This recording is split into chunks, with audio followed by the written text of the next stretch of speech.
From the New York Times, I'm Sabrina Tavernisi, and this is The Daily. 5 years ago, a TV personality and comedian, Volodymyr Zelensky, won the presidency in Ukraine in a landslide victory. Зробили це разом. And then, after 3 years in office, he faced the biggest challenge of his presidency and of his life. This is only the beginning for Russia on the Ukrainian land. Russia is trying to defeat the freedom of all people in Europe. He rose to that challenge, beating back one of the world's largest armies. But now, we urgently need Patriot systems and missiles for that. And you can imagine what our soldiers feel when they simply have nothing to respond to enemy fire. The tide has turned against him. Please, do not ask Ukraine when the war will end. Ask yourself, why is Putin still able to continue it? Today, my colleague, Andrew Kramer, sat down with Zelensky to talk about the fight of his life and how it might end. It's Tuesday, June 4th. So, Andrew, you've been covering Ukraine for many years, and you first met President Zelensky back in 2020, before Russia invaded. Tell us what he was like back then. There's just an incredible density of events that have filled Zelensky's tenure as president. I had an opportunity to interview President Zelensky in 2020, and this was during COVID, so it was a Zoom interview, and it was really a different era for Zelensky. He had just come in as president, he was baby-faced, he was a fresh presence in Ukrainian politics, and at this moment, he was trying to reset relations with the United States. There had been tensions with the Trump administration, and he wanted to turn a new page in bilateral relations. And by tension with the Trump administration, you mean, of course, that Zelensky was in the middle of the first Trump impeachment. We may all forget, but Trump made a phone call to Zelensky asking him to investigate not only Joe Biden, but also his son, Hunter Biden. And Trump hinted that the U.S. would actually withhold military aid if Zelensky didn't do that. That's right. The perfect phone call. That's what President Trump called it. And during this time, Zelensky became briefly a known figure in the United States. But in Ukraine, he was known as a charismatic leader. He was a television personality before becoming president. And he had campaigned on an idea of a new morning in Ukraine. He would crack down on corruption. And a central element of his campaign had been to make peace with Russia. It's pretty interesting to remember, actually, that Zelensky started as someone who thought it was possible to make peace with Russia. That's who he was as a politician when he started out. And he had wide support. He was elected with 73% of the vote, so a lot of Ukrainians believed that he would actually be able to achieve this. But this had really fallen apart, and by the time I talked to him late in 2020, the prospects for these negotiations were very unclear. And it was, for this reason, more important than ever for the Zelensky administration to shore up support from the United States. So that was 2020. A lot has changed. Clearly, at this point, Zelensky is not making peace with Russia anymore. You sat down with Zelensky a couple of weeks ago. Why did you want to talk to him again now? Well, it's a very interesting and critical moment in the war. The tide has turned in the war. Russia is pressing all along the front. And American aid had been stalled for 6 months, and it was passed recently in Congress, but it hasn't yet arrived. So it's a moment where Zelensky has his back against the wall. And what Zelensky has really zeroed in on is that the NATO countries and the United States should allow Ukraine to use donated Western weaponry to hit targets inside of Russia. Now, of course, firing American weapons into Russia has really been a red line for the United States through the more than 2 years of this conflict, because Russia is a nuclear armed power, and there have always been fears in the background that this would be provocative, this would be escalatory, and would really raise the risk of a wider war. So we wanted to understand how Zelensky was making that argument for Biden to allow him to use American weapons to hit targets inside of Russia, despite the risks. So tell me about your interview. Start from the beginning. Are we recording now? I'm rolling. Well, we walked into the presidential administration through very tight security. It's always an interesting experience arriving at the presidential office in Kyiv. There are sandbags and anti-tank barriers around the building. Andrew, you'll sit up on the right, closest to the president. Yeah, we can get Andrew. We made our way through the compound to a ceremonial reception hall. This was in a 19th century building with exotic plaster moldings on the walls called the House of Chimeras. Okay. It's okay for you. It's good. And I went to interview Zelensky with my colleagues, Phil Pan, the international editor, and Bill Brink, the Ukraine editor. We waited there for about an hour before the president showed up. Hi. Sorry, I was late. Hi. President, nice to meet you. Welcome. When he walks into a room, you immediately notice that he's there, that he's a presence. Mr. President, I believe you know Andrew Kramer. He's our bureau chief here. Well, we had an interview, but it was by Skype in 2020, I think. Maybe, I'm sorry. It was in another life. And he is a little bit shorter in real life than he might appear on television. And war has changed Zelensky. He looks haggard, and for the last 2 years, he's been bearded and wearing only military fatigues. In this case, it was a green T-shirt and green trousers. But he did seem to be holding up all right. He looked healthy, and he was very energetic. Thank you so much for coming. We can sit? Yeah. After some small talk in English, Can we check Ukrainian translation? Так, вітаю вас. he switched into Ukrainian, and we spoke with him through a translator. So the Biden administration has prohibited Ukraine from using American-made weapons to strike inside Russia out of concern for escalation, including the risk of nuclear war. And our very first question was about this red line. Your government has urged a change to this policy, given the situation on the battlefield right now. Why? Дуже дякую. По-перше, адміністрація Байдена, вона дійсно була проти використання. Thank you so much. Well, first of all, Biden administration was really against the use of the Western weapons. That's important to mention. And he became quite animated. Що наші партнери не дають He was gesturing. He was using his skills as a public speaker to convey what he felt was a very important point. They are striking with the missiles from Russian territory. So how can we protect ourselves from these strikes? And he was saying that it's really not possible for him to fight when the Russians can gather their forces and fly their airplanes in Russia and then attack Ukraine when he is not allowed to strike back as they gather across the border. They are in the closest villages and settlements to the border from Russia, knowing that we will not respond. He was conveying this sense of fighting with one hand tied behind his back, and they have to endure the attacks from Russia, the bombings and the artillery strikes, and they're not allowed to hit back.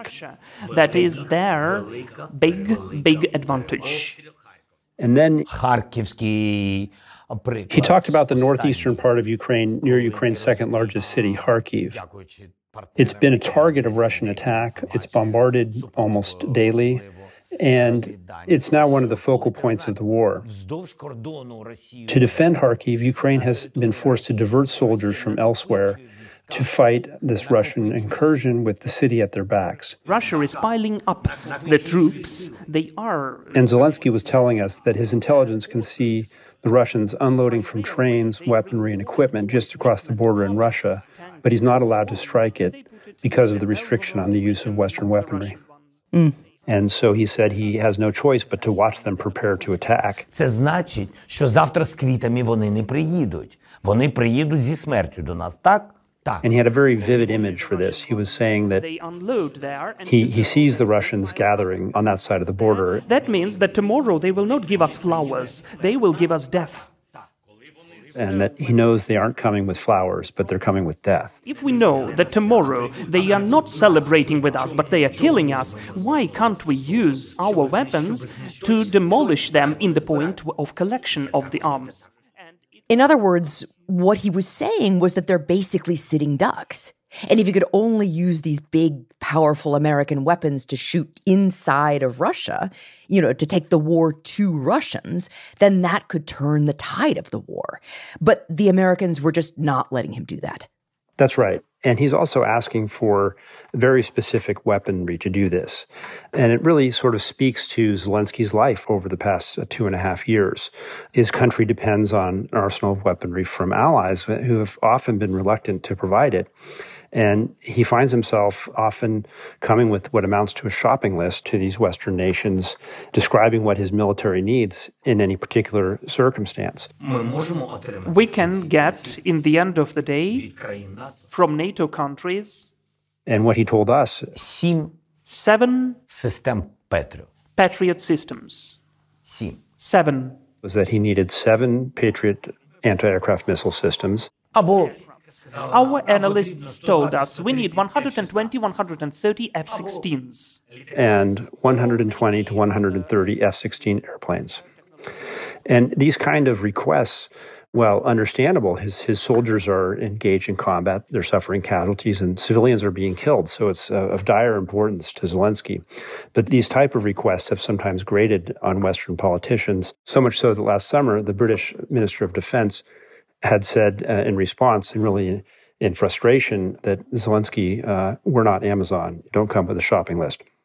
And this, of course, has been the view of the U.S. administration as well. Like, hey, guy, we just gave you $60 billion.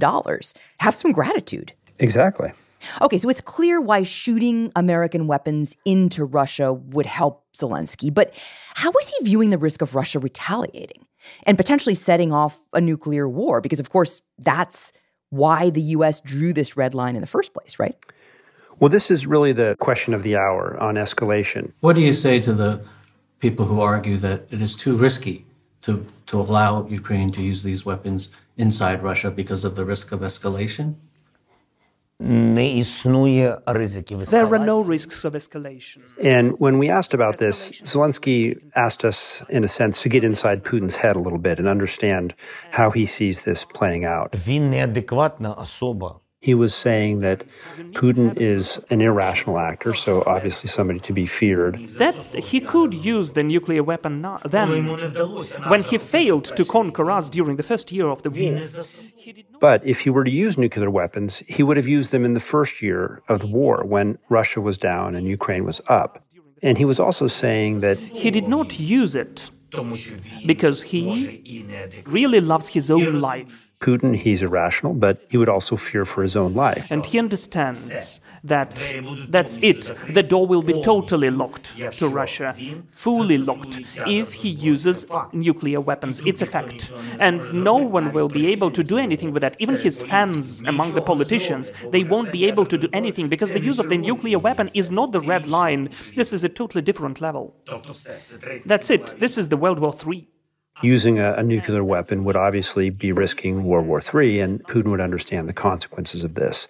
So these were Zelensky's explanations of why he felt the Russians were bluffing on the nuclear question.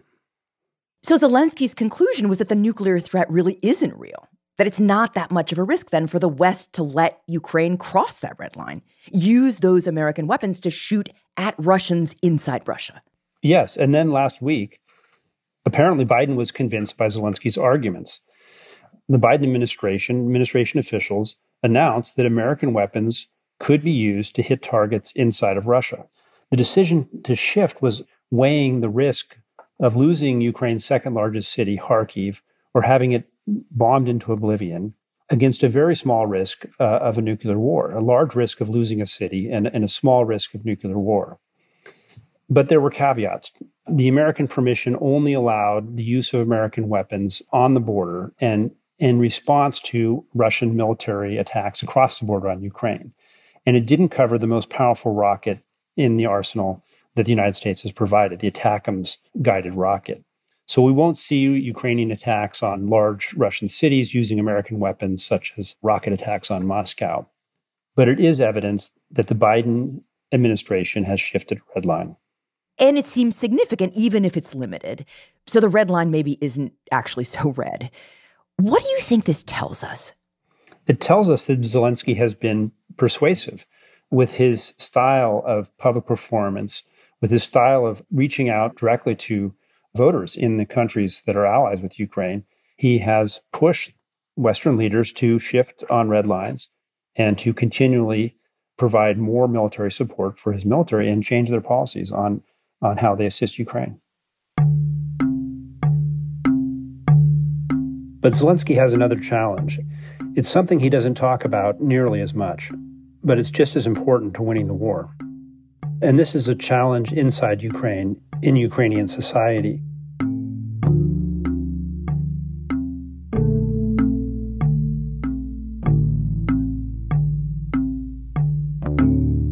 We'll be right back.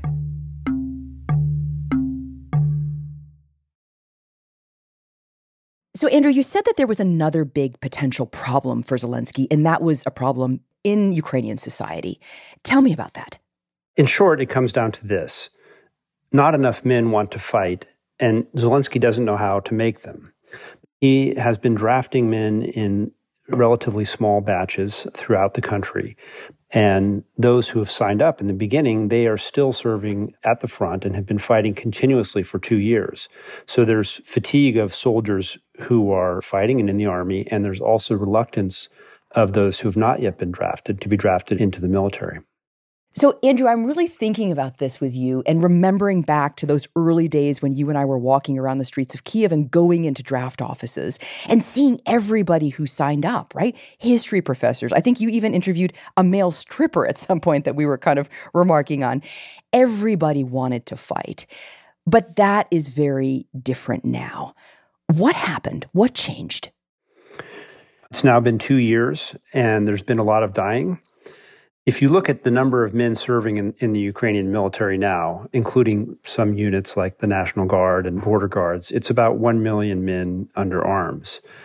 Out of that 1 million, about 10% have died so far. We don't know the exact number of casualties in the Ukrainian army, but estimates are in the range of about 100,000 Ukrainian soldiers who have been killed over 2 years of war. Wow. Well, one thing that I've found really remarkable when you travel around in villages and towns is that there are almost always dry flowers all over the roads because there are funerals so often, and they put these flowers down and then they have processions. So military vehicles will come very slowly carrying the body in a hearse, and people will get out of their cars and they'll kneel on the side of the road while this procession goes by. And it's these sort of scenes that are really frightening to men who are eligible for the draft and who know what it would mean to be called up and sent into the trench fighting. And how many men are eligible for the draft? In Ukraine, there are 3 to 4 million men who could be drafted and could be serving in the military. So they could be fighting a war of attrition with Russia. With a larger army, were they able to mobilize and equip these additional soldiers? But they haven't done this, and there's been quite a bit of reluctance.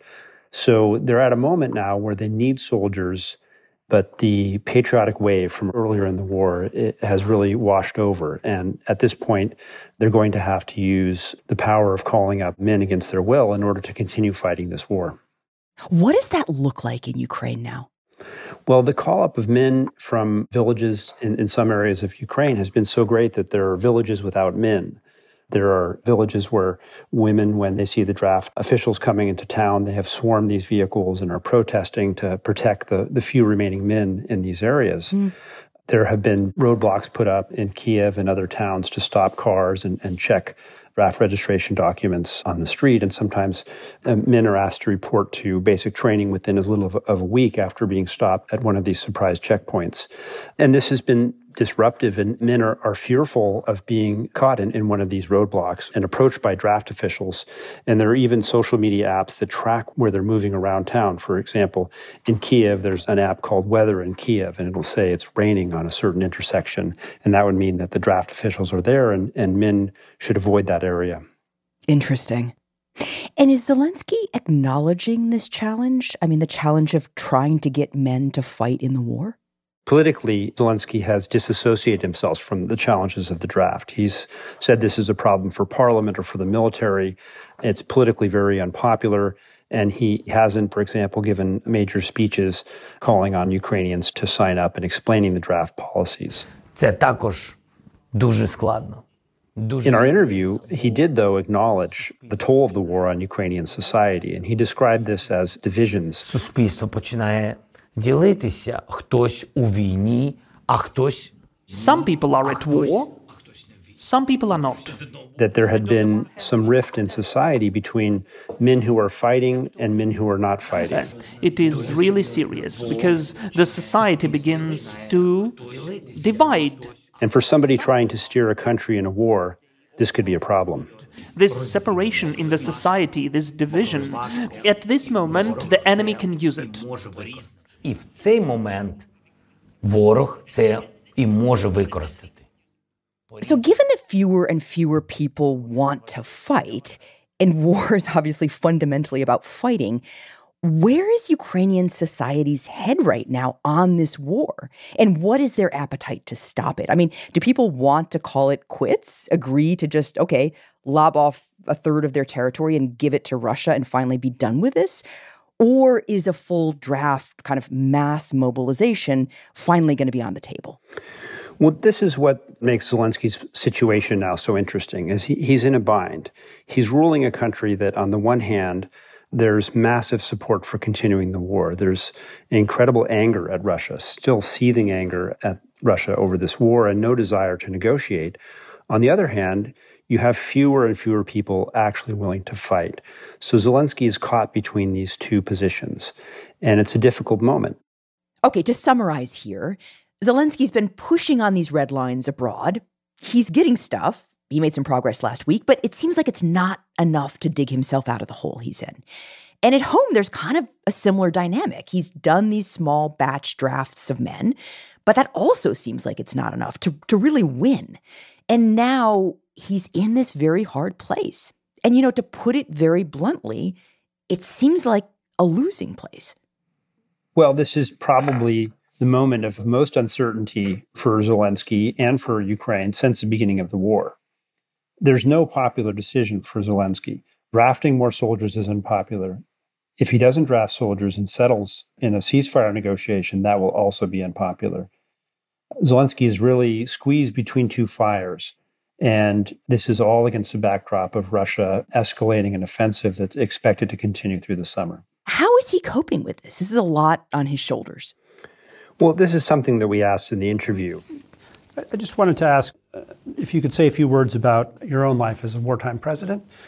And maybe we talked to him on what was the 817th day of the war. Не боюсь там багато годин працювати, виконувати свою роботу і багато іншого.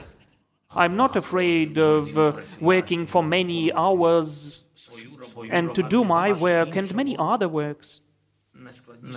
But the hardest is the emotions. You understand that? Emotions.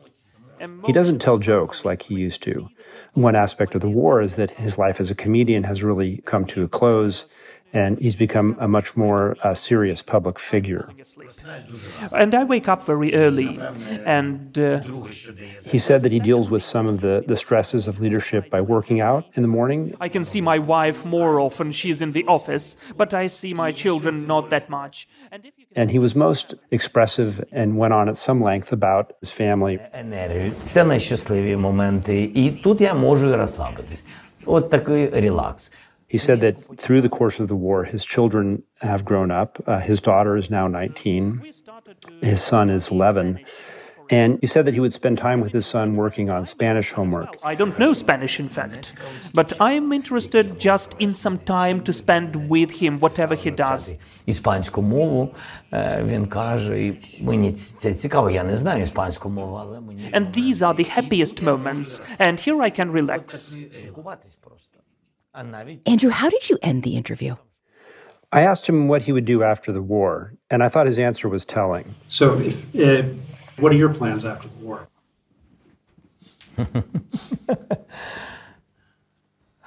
Я хотів би I would like, після війни, after the war, після перемоги, after the victory, because those are different things. He said that there's a distinction between the end of the war and victory. Things.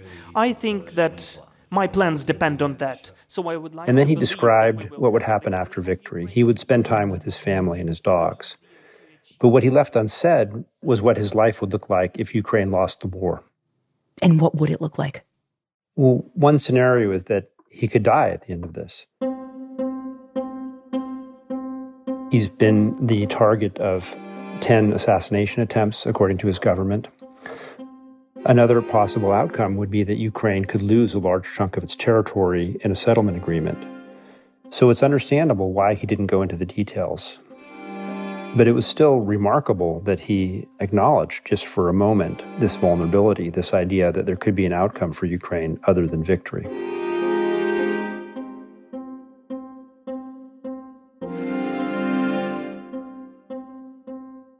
Andrew, thank you. Thank you, Sabrina.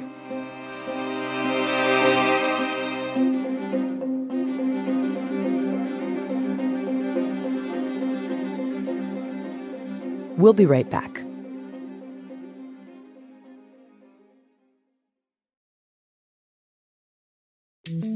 Here's what else you should know today.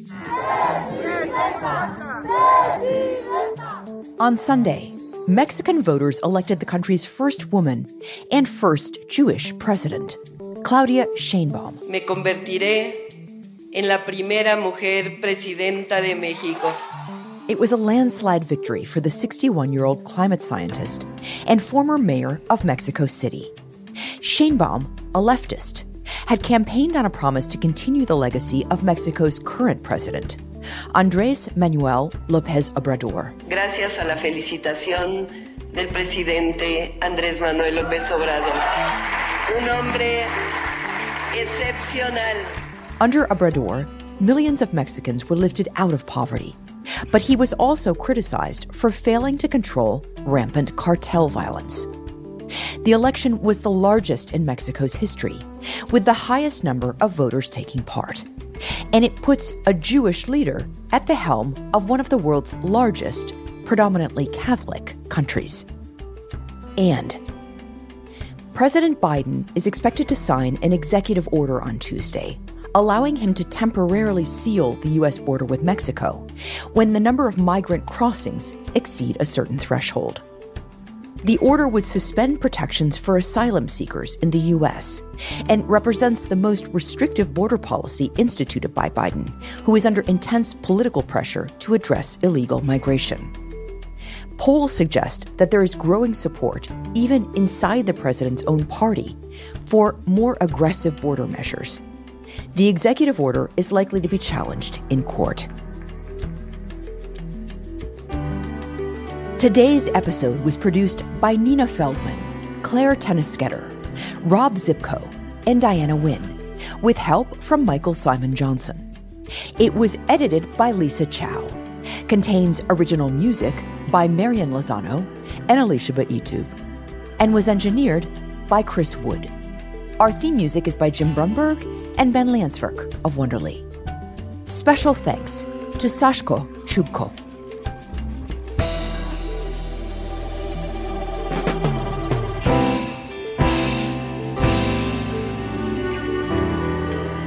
That's it for the Daily. I'm Sabrina Tavernisi. See you tomorrow.